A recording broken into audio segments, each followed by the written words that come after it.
Hey guys, Ryan here, and today we'll be reviewing Dragon's Alfred Kurzmaul Tiger 1 late production kit. It's an extremely detailed kit, has a very high part count, and includes many features such as their DS tracks and some photo etch.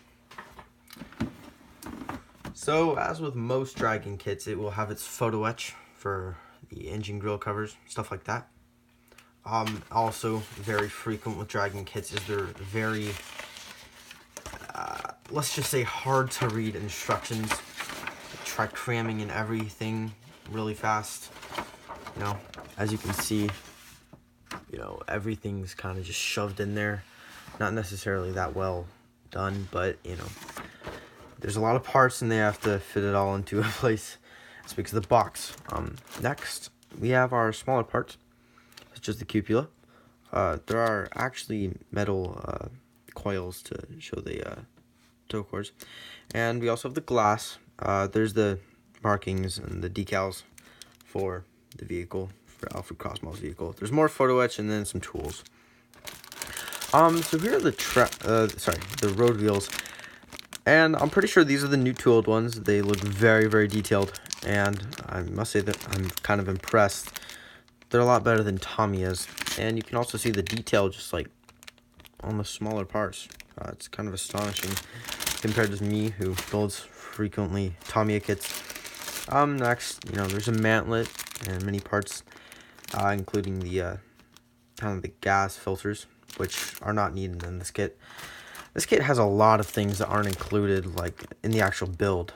There's multiple mantlets. If you haven't noticed, this is already the second one, and there's multiple to come.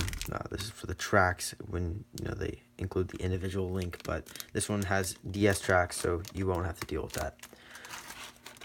So continuing, just more parts. Again, very high detail. There we go. You can see the very high detail on these parts. Here's the top of the hull. It's pretty well detailed. Honestly, it's about the same quality as a Tamiya kit. But I mean, it's the upper hull, and other than like the weld marks all around here, there's not really much else you can have. Sorry, it won't really zoom in, but yeah, they're there. So yeah, yet another mantlet, and it also has the breech parts. You can see that. It has the basket, which is important. If you're gonna have patches, you're gonna want those details. So even more mantlets. So I mean, if you're really into like having spare parts, this is gonna be a very useful kit. And of course they're high detailed, so basically you can customize your Tiger to be pretty much of any time period. Even the late productions had slight variants. Here's the storage bucket on the back of the turret. Very nice detail. It has the rivets and everything. You can see the mufflers and the mud guards, things like that. I think the drive sprocket too. I'm mistaken what it's called. I may be wrong. The top of the turret and back of the hull. Again, very detailed. Lots of weld marks. It's extremely well detailed. And the turret, there's not much detail other than the usual weld marks that's showed, but all the detail comes from the parts that you add onto it. The inside detail,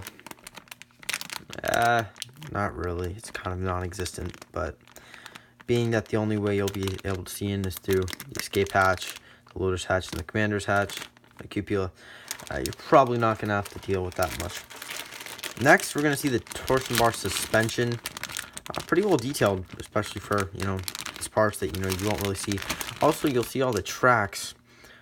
These are the individual tracks, and I think there's not really enough for you to do a full tracked vehicle, obviously. But the thing that's honestly for me gonna just hurt, like I have low patience, is the fact that you have to put on every single horn. All the guide horns need to be glued on individually, which will drive me crazy, but hey, for the love of the hobby, right? The lower hull has some nice detail.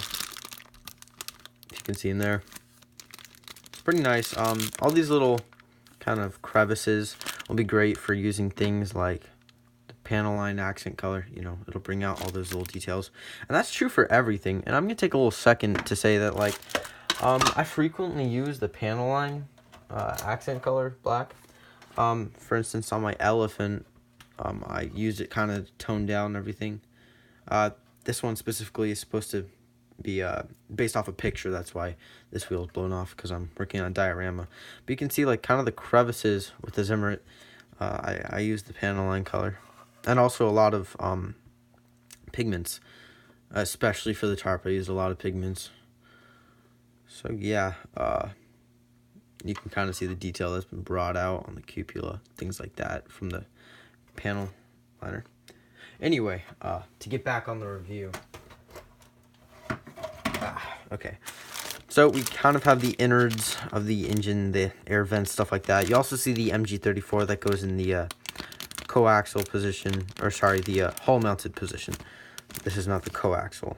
I don't think it actually has a coaxial machine gun for the turret, but it does have one for the hull.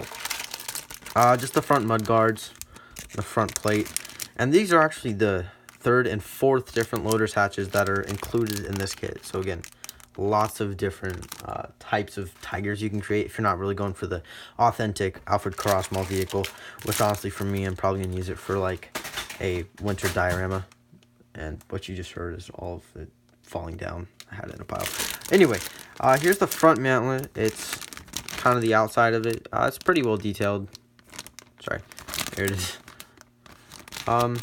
Also, there's the cables if you're not going to use the metal ones, but I'm pretty sure anyone that buys this kit is going to use the metal ones, since, you know, why wouldn't you?